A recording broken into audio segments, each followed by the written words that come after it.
जरा सोचिए आपके मोबाइल में सेव एक गाना जो असल में सिर्फ डिजिटल डेटा है, कुछ ही पलों में स्पीकर से निकलकर आपके कानों तक बिल्कुल असली आवाज बनकर पहुंच जाता है। लेकिन सवाल यह है कि आखिर एक छोटा सा स्पीकर यह कमाल कैसे करता है। उसके अंदर न कोई इंसान बैठा होता है, न ही कोई छोटा सा म्यूजिशियन और न ही हवा में फेंकने वाली कोई मशीन। फिर भी वही स्पीकर कभी मधुर गाना सुनाता है, कभी जोरदार ड्रम बीट, कभी फिल्म का डायलॉग और कभी ऐसा दमदार बेस पैदा करता है कि पूरा कमरा गूंज उठता है। आखिर यह सब कैसे संभव होता है? आज हम स्पीकर के अंदर छिपी पूरी साइंस को समझेंगे, जानेंगे कि digital data, electrical signal, magnet voice coil और डायफ्राम मिलकर हवा को कैसे कंपन कराते हैं और वही कंपन हमारे कानों तक आवाज बनकर कैसे पहुंचती है। स्पीकर को समझने से पहले ये जानना जरूरी है कि आवाज आखिर होती क्या है। बहुत से लोग सोचते हैं कि आवाज कोई ऐसी चीज है जो हवा में घूमती रहती है, लेकिन असल में ऐसा नहीं है। जब कोई वस्तु तेजी से आगे और पीछे कंपन करती है तो उसके आसपास की हवा के कण कभी एक दूसरे के करीब आ जाते हैं और कभी दूर चले जाते हैं। इससे हवा में लगातार दबाव बदलता रहता है। इन्हीं बदलावों को साउंड वेव या प्रेशर वेव कहा जाता है। जब ये तरंगे हमारे काने तक पहुंचती है तो ईयर ड्रम भी उसी पैटर्न में कंपन करने लगता है। फिर हमारा दिमाग उस कंपन को आवाज के रूप में पहचान लेता है। यही वजह है कि धीमे कंपन हमें गहरी यानी लो पिच आवाज सुनाते हैं, जबकि बहुत तेज कंपन हाई पिच आवाज पैदा करते हैं। अब एक और दिलचस्प सवाल, क्या आपके मोबाइल में सेव गाना वास्तव में आवाज के रूप में मौजूद रहता है? तो जवाब है बिल्कुल नहीं। मोबाइल किसी भी गाने को हवा की तरंगों के रूप में नहीं रखता, वह उसे लाखों जीरो और एक यानी डिजिटल डेटा के रूप में स्टोर करता है।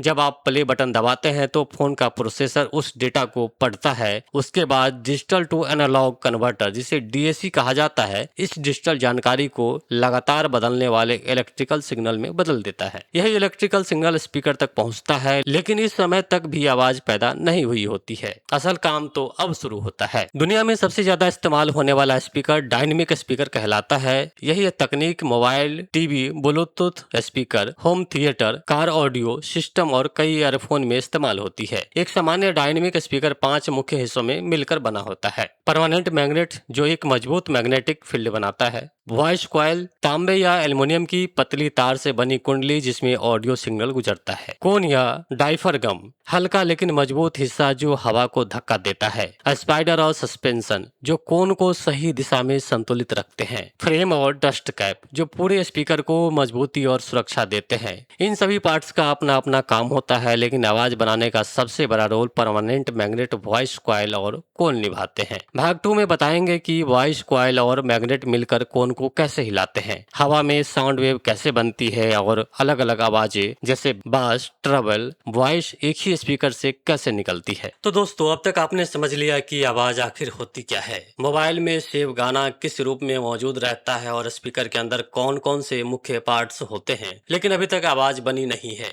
असली कमाल तो तब शुरू होता है जब परमानेंट मैग्नेट, वॉइस कॉइल और कोन मिलकर इलेक्ट्रिकल सिग्नल को हवा की कंपन में बदलते हैं। आखिर ये तीनों पार्ट्स एक दूसरे के साथ कैसे काम करते हैं और एक ही स्पीकर से गाना, डायलॉग, बेस और हाई फ्रीक्वेंसी साउंड कैसे निकलती है, इन सभी सवालों का जवाब हम पार्ट 2 में जानेंगे। अगर आप फेसबुक पर देख रहे हैं तो हमारे पेज को फॉलो करें और इस वीडियो को लाइक, कमेंट और शेयर करना ना भूलें। मिलते हैं पार्ट 2 में, जहां स्पीकर के असली विज्ञान का सबसे दिलचस्प हिस्सा शुरू होगा।